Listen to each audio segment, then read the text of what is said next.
Hadfield. Back from New Zealand after a decade. Really good to see you.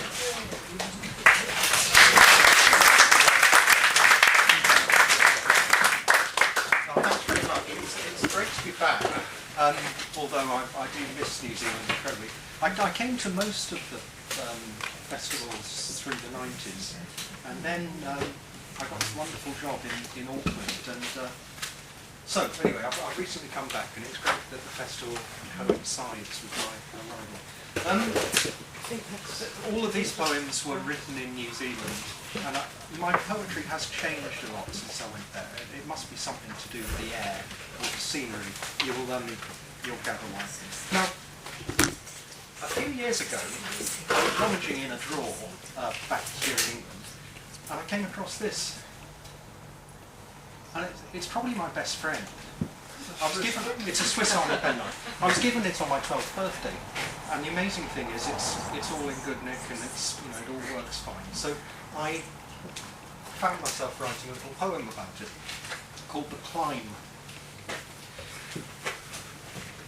It fits my knife like a glove, this hand scarred by so many slashes and scrapes, the accidents just waiting to happen to a boy years ago who has nevertheless survived until now. Just now, I found in my pocket again this dear old friend, my knife. My life plays back to me as I open the blades one by one, flashing in the sun. Each scratch and nick in the stainless teeth recalls one hack, one chip of my axe on the long climb up the ice-dark north face of this winter mountain, whose top sways dangerously close now through the cloud. So when I look back down into the sparkling green of my childhood valley, 2,000 metres and 50 years below, I don't know whether to fall or fly, to grin or to cry. I've done a lot of reading about, the gloomy future with global warming and climate change and everything. New Zealand is an amazing country. I don't know if anyone's been there. You can actually see geology in action. You can see things erupting. There are volcanoes, and you can also see the weathering of rock. It's quite fantastic. It's a huge geological place. It's beautiful. This is called No More. No more to look to the peaks, the snows are all gone, and the blue, blue, blue is now fixed in its glare, and the glinting ice walls on the sheer black rock are all dead waterfalls, and the delicate cornices are long blown away like spindrift along a long deserted beach where the surf hardly bothers to unfold anymore, and the clatters of exploding scree as the faces collapse mean the highest mountains are now flattened into limitless plains, and the beds of the seas are even further down below there now than anyone before us could ever have dreamed. The limit of my world was once just the top of that tree, glimpsed through a gap in the bedroom curtains. That poem, I was really proud. An artist, a New Zealand artist, selected that poem and created an absolutely huge artwork. It's 6 massive brown squares of wood, about as high as the ridge there. And he burnt the words of the poem into this piece. And I was so impressed. It's beautiful. And the best thing was, there was an exhibition launch of the poems and the artworks, and his was the first to get a red sticker. So his was the first to sell. I was really pleased with him. Lovely man, and his wife is also a painter. Okay, this is a bit cheeky actually.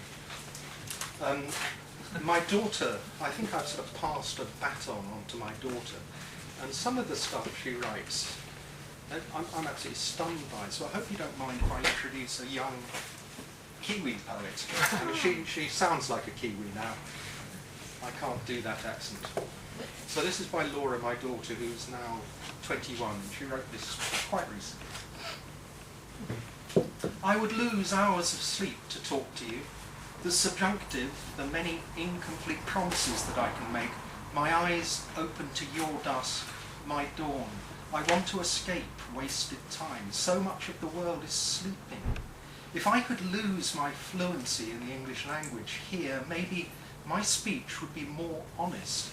I could fulfill my subjunctives, speak them with conviction. The cloud's characters turned demonic through the window of my journey, travelling from dogs to ravenous wolves, from princesses to wicked imps. I want to watch the clouds again, hear you narrate the story. I have lost hours of sleep talking to you, but I bit my tongue, and the words that bled from it were the ones I wanted to say. Okay. One more, which obviously is my obsession with scenery. Sorry.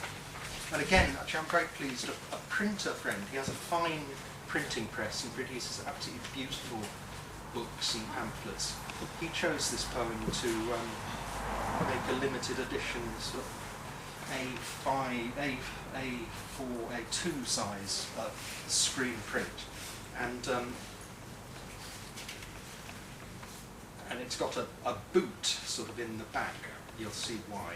A footstep. More or less. So, as if enough was then enough.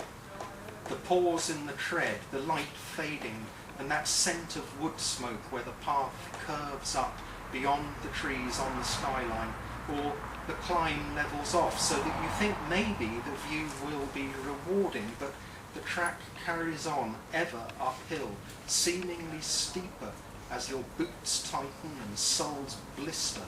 Surely you could have come better prepared.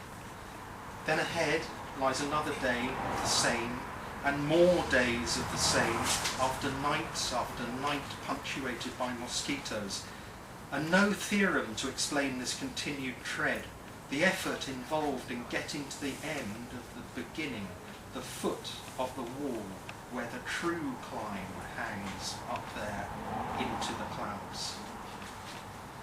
Just a very short one to end with. It's a love poem, like my daughter's, but this is to the other woman in my wife.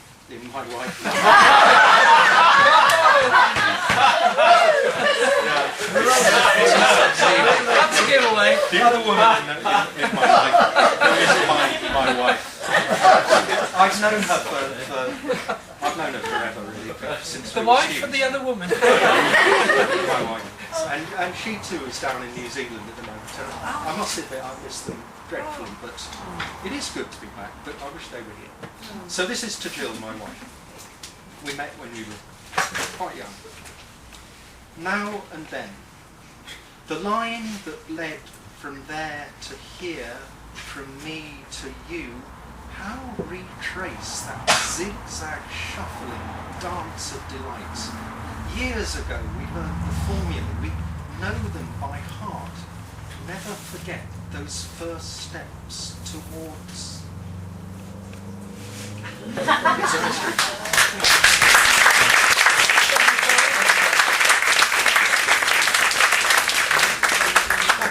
So I'd now like to welcome Alison Locke, who's going to read some poems